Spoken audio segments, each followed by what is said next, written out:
Hi, my name's Justin the Clue, and you're watching Why Do You Own This? The little video show where I go through my big shelf of Blu-rays and DVDs, pick one off, and go, wait, do I still need this? Is this something I'm a fan of?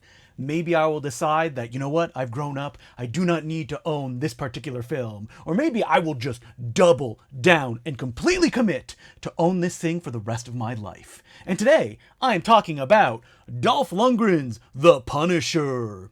Or you know what, I don't usually call it Dolph Lundgren's The Punisher, I call it Mark Goldblatt's The Punisher.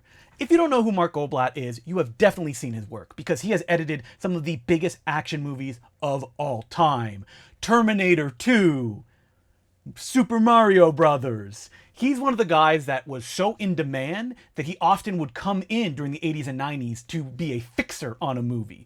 That his skills were so well known that you would get him in to make sure your film was as best as it could be. Or, let's be more specific, not best, just as workable as it can be. Hence him coming on to something like the Super Mario Brothers films. Now, this is a guy that has directed two major feature films. First, there is Dead Heat, starring Treat Williams and Joe Piscopo. And it also is written by Shane Black's brother. I have a soft spot for that little 80s action horror movie, but the other one that he made, The Punisher, is probably the more famous one, if you will, in that I remember being a kid, getting into comic books, reading Wizard Magazine as much as I can.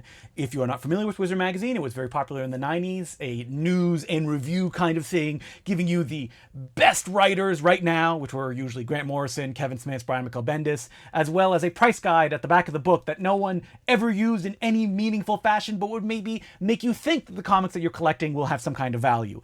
And I remember going through and seeing like best superhero movies, worst superhero movies, and The Punisher is always put in the worst category. Dolph Lundgren's The Punisher, to be specific.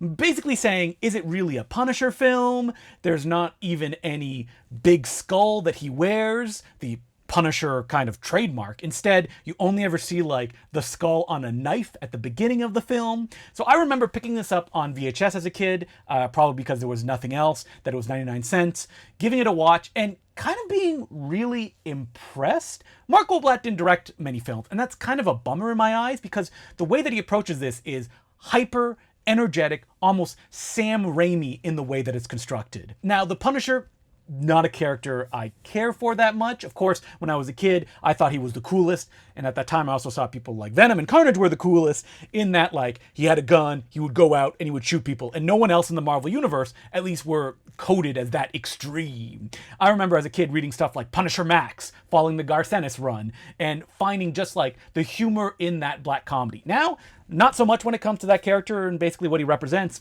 but in this film, The Punisher that was made in the 80s, oh man, is it a goof-em-up.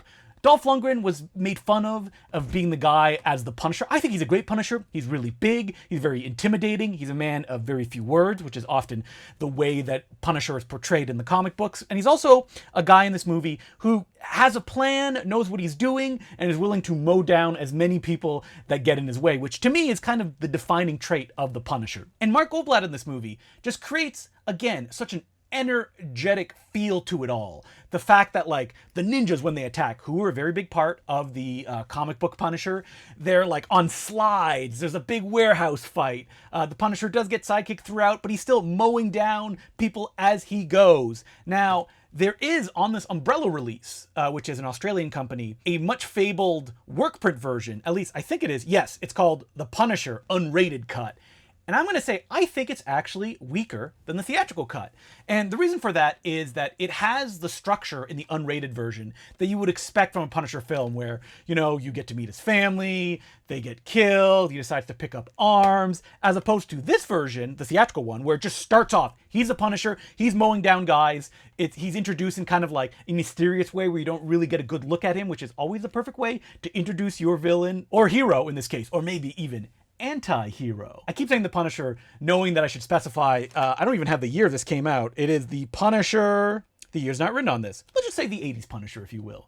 That the 80s Punisher is so 80s, but it's done in that kind of like, oh, this is what the 80s could be. You feel like Goldblatt, who had edited so many motion pictures by this point, is kind of putting that visual language that he's learned within the context of an action film and bringing that energy and that editing, that camera movement in a way that, unfortunately, because The Punisher in the 80s version didn't really do that well, was kind of dismissed, and he never picked up the camera again to direct another feature film, which I think is a real bummer. Mark Goldblatt does commentary on this, which is excellent. He also is interviewed a lot. He was active on Twitter a lot, where we talk about like re-editing one of the Percy Jackson movies and how hard he worked on it to get it into shape. And I love that. And I don't hear him discussed enough. He pops up in interviews all the time. He's very vocal.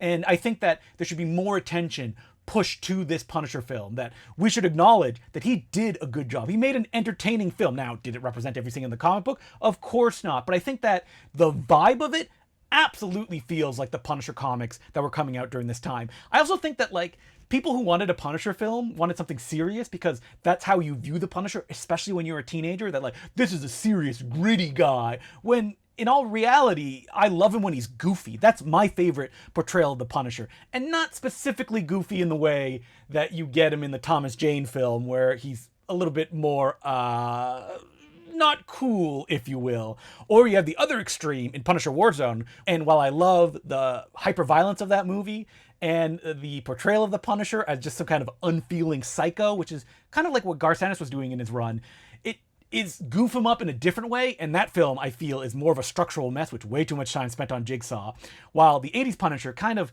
it just had a good flow. I can understand people finding it too generic or too out there, but I think looking back, when you think of an 80s film, this is what you want in it. And I don't remember where it clicked into place and I became a Dolph Lundgren fan, but it happened some point 20 years ago. I've been a Dolph Lundgren fan ever since. I think he makes interesting choices in the movies that he makes, that, you know, he gets Rocky IV, he builds off of that, He-Man Master of the Universe.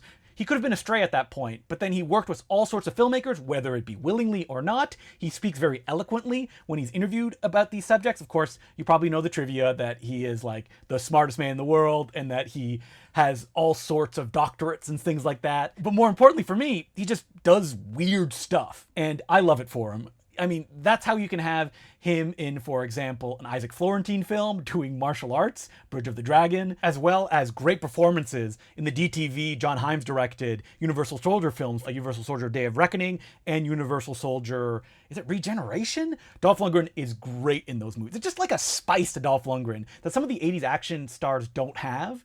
And I feel that people, when you watch his filmography, you definitely see it. He's beyond that just kind of like charismatic, almost in an anti-charisma way in Rocky IV, into just like a weighty screen presence. I mean, Creed 2, he is amazing in that film. Love his performance in that. Showdown in Little Tokyo, I could just do a whole video on my love of Dolph Lundgren and all the odd films that he made. Johnny Mnemonic, when he plays the wild preacher man in that, Dolph Lundgren, he rules, and I think he rules in this Punisher film. So I am absolutely not getting rid of this Blu-ray. If there was another special edition of it that came out, I'd probably pick it up. Like Dolph Lundgren was interviewed and there was a million other special features. Yep, I would put away my general dislike for the Punisher idea in this day and age, just to go back to the love of the 80s Punisher film. If you enjoyed this video, check out the Bay Street Video Podcast, where me and Mark Hansen, a general manager at a video store, talk about all the new Blu-rays and DVDs that come out every week. You will discover so much stuff you've never heard about just by us talking about it. And so I hope you check that out. And don't forget to subscribe to this channel. More subscriptions, more of Why Do You Own This?